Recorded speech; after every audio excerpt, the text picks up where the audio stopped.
If you don't understand this album's title, you really need to look up the Rumble in the Jungle, because that is one of the most classic boxing matches of all time between Muhammad Ali and George Foreman. So since we're mentioning Ali, rest in peace. What's up everybody? It's Luke James, not the singer. If you're an indie artist looking for an album review and some promo, you can hit up Luke at redmattersite.com. But right now we're going to talk about this album that comes to us from Ambush and Kareem Ali called Ali Bomaye.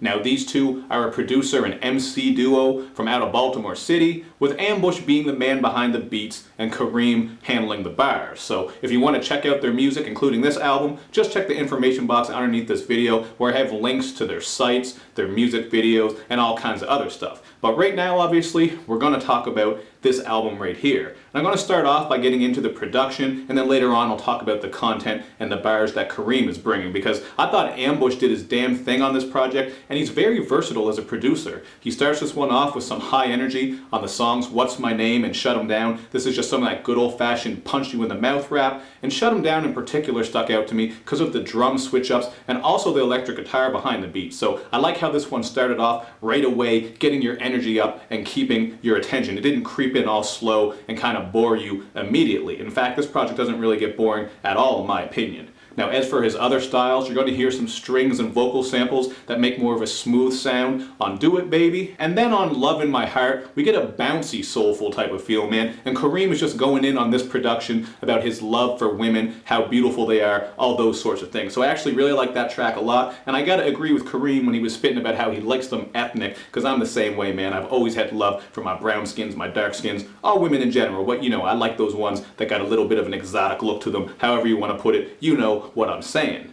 But one thing I gotta say about Kareem's rapping here is that he's got a very strong vocal style and delivery. This is actually something I talk about a lot in my indie reviews, because it's very important to have a vocal style that can grab people's attention. If you're just mumbly or kind of flat, doesn't matter how good your lyrics are, it can be kind of boring, at least in my opinion, but he keeps your attention for sure. Kind of sounds like an old school MC, reminded me a little bit of KRS-One, not saying he sounds just like him, I just kind of got that feeling here. But also, the other thing that's important is coming with great content, which Kareem definitely does on this one. On the song Streetlights, he's joined by Pascal and Ty Theory as they paint the picture of what goes on underneath streetlights, from crooked cops to drug deals, hoes, dice games, violence, all these sorts of things. So I like that one. They were doing a little bit of storytelling. And then he's joined by Khalil Ismail on the song No More Trouble, where they go into detail about how America pumps so much money into wars and their prison system, but meanwhile there are other issues going on that are not being resolved, and the unemployment line is just steadily growing. So you're getting some street shit on here, some storytelling, some social commentary, and Kareem in a way is kind of like a street philosopher. That's how I would describe him, because he's going to hit you with that hard shit, but also with some lessons and a little bit of storytelling, like I said, including on the song Drama, where once again he's painting pictures of the drama that can plague certain cities that have these vicious cycles of violence,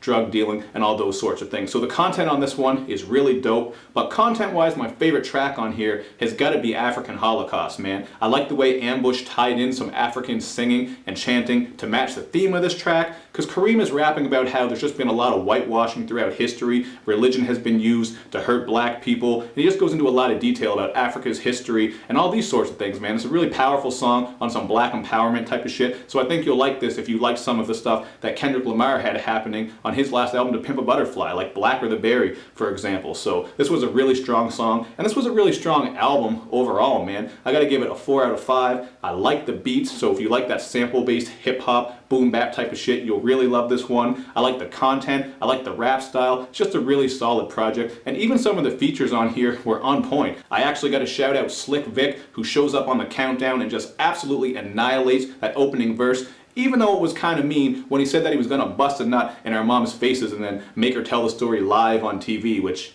that shit was just rude, man. Come on, man. How you going to do us like that and do our mamas like that, more importantly? But still, overall, I love this project. My least favorite track would probably be One Mic Stand, but it's not even really that bad. It's just a short track with some funny lines, including when Kareem says that he gets rated higher than giraffe pussy. And I am no expert on animal pussy, But giraffes are some tall motherfuckers, man, so I bet they got some high up pussy. I see what he was saying with that line. But you guys check this one out for yourself, and then hit me up in the comments section with your thoughts, and make sure you do all that good YouTube and social media stuff, man, where you like my videos, you share them, you follow me on Twitter, you retweet the videos, and you especially gotta subscribe to my channel. Thank you for watching, everybody. I will see you next time.